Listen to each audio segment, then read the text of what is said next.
En Italie, le phénomène des mineurs clandestins devient alarmant. Anna Salzberg a enquêté. Un exode qui n'en finit pas, quasi quotidien. Plus de 55 000 immigrés clandestins ont débarqué sur les côtes italiennes au cours des 6 premiers mois de 2015.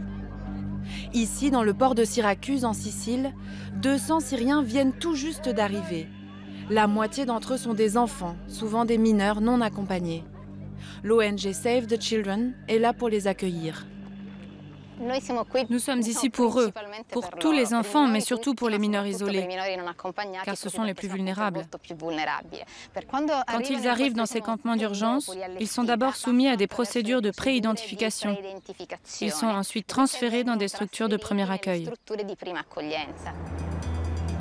Des structures temporaires où les mineurs sont censés rester maximum 3 mois avant d'être transférés dans des foyers d'accueil où ils commenceront leur vrai parcours d'intégration dans la société. La loi italienne est généreuse.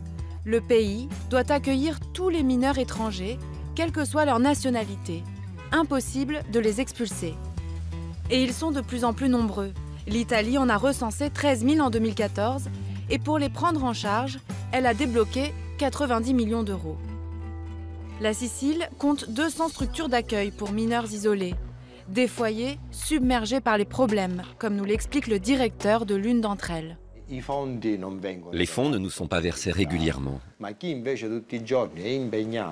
Et pour ceux qui travaillent tous les jours sérieusement, ceux qui accueillent et assistent ces jeunes, ce qui est notre cas, nous sommes tout simplement abandonnés. L'État verse aux communes 45 € par jour et par mineur. Cet argent devrait être reversé au centre. Mais ici, le directeur attend toujours le paiement d'arriérés. La ville de Catane lui doit encore 2 millions d'euros. La mairie répond qu'elle aussi, de son côté, attend le versement de l'argent de l'État. Objectivement, je peux le comprendre. Et le gouvernement, de toute évidence, attend des fonds européens. Et l'Europe, elle, attend de l'argent de je ne sais où. Mais parfois, quand l'argent arrive, il est détourné de son but initial.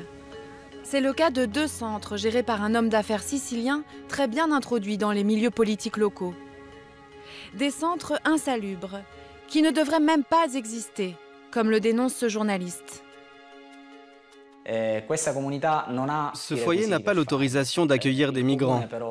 Alors qu'il y avait eu de nombreuses inspections, il a fallu 1 an et demi à la mairie pour envoyer une lettre à la région et lui demander de fermer ce centre d'accueil. Il n'y a pas d'éducateurs qualifiés. Les chambres et les salles de bain ne respectent pas les conditions d'hygiène les plus élémentaires. Pas de chauffage, pas d'assistance en cas de maladie. Des conditions de vie déplorables.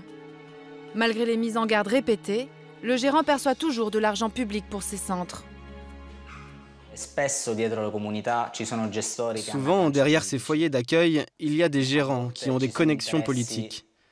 Parfois même des liens avec le monde syndical. Ce sont des cas ponctuels, mais pas isolés. Corruption, détournement de fonds. Les affaires se sont multipliées. Pas seulement en Sicile, mais aussi à Rome, où les centres d'accueil pour immigrés sont au cœur d'un scandale baptisé Mafia Capitale.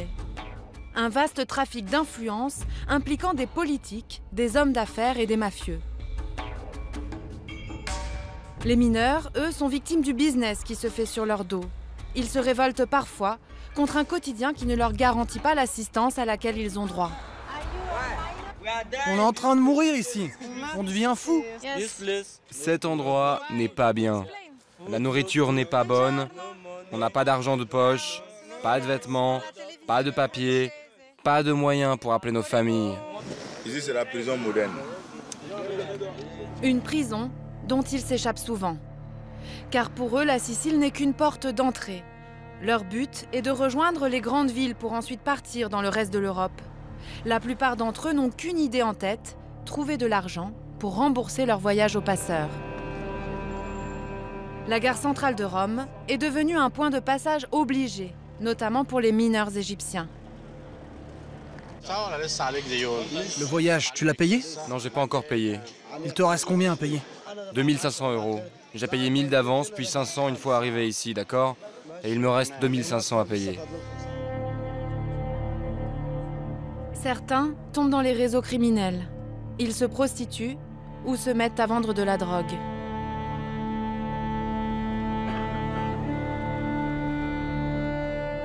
D'autres ont trouvé un filon pour gagner quelques euros. Aux portes de Rome, le marché de Guidonia. Un immense marché de gros en produits frais. Tout le monde sait que les mineurs clandestins y travaillent au noir tous les jours. Vous êtes beaucoup de mineurs à venir travailler ici? Oui, il y en a beaucoup. Combien environ? Nous sommes une centaine. Si on ne travaille pas là, on va finir par pourrir. Sans boulot, on va devenir des dealers. Et ça, on ne veut même pas en entendre parler. Mais le travail au noir est interdit en Italie, et encore plus quand il s'agit de mineurs. Alors pour entrer dans l'enceinte du marché et éviter les vigiles, ils escaladent les grilles. L'hypocrisie est totale, comme l'explique cette journaliste. Elle a enregistré une vidéo en caméra cachée à l'intérieur du marché, en se faisant passer pour une acheteuse. Derrière ces cajots, il y a des Égyptiens qui chargent les camions. C'est du travail au noir. Ils sont mineurs, ils sont étrangers. C'est pas grave, ils te rendent un service. Ils chargent à ta place et en échange, tu leur donnes 2 ou 5 euros. Le gars me parle de 2 euros, 5 euros, des prix dérisoires, d'esclavagistes. Ça me met en colère quand je pense qu'on a dénoncé plusieurs fois ce phénomène et que personne n'a jamais rien fait. Il faudrait des contrôles plus stricts. Ce contrôle existe en théorie, mais en réalité, il n'en est rien. Pourtant, lorsqu'on interroge le directeur du marché, il assure mettre tout en œuvre pour endiguer le problème. Mais il avoue que tout le monde est dépassé. Chaque année, on renvoie des milliers de personnes, mais ils reviennent le lendemain. Pourquoi? Eh ben, c'est une question de survie pour eux. Exploitation des jeunes migrants, banalisation du travail au noir, tout le monde y trouve son compte.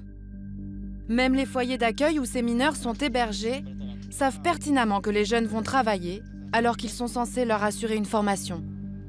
Au sommet de l'État, les autorités ne nient pas le phénomène. Qu'il y en ait quelques-uns qui aillent travailler au noir, c'est possible. Mais ça existe aussi pour les mineurs italiens. Qu'il y en ait qui soient dans des réseaux illégaux, oui. Mais il existe des sphères d'illégalité partout. Ces jeunes ne sont pas en prison. Les structures d'accueil ne sont pas des structures fermées. Elles sont ouvertes. Je pense que nous devons nous poser des questions tous ensemble au niveau de l'Europe. On ne peut pas fermer l'espace Schengen, bloquer certaines frontières et après dire aux autres qu'ils ne font pas correctement les choses. L'Italie aujourd'hui a besoin urgemment d'une politique européenne qui tarde à venir, malgré la prise de conscience actuelle de tous les États membres.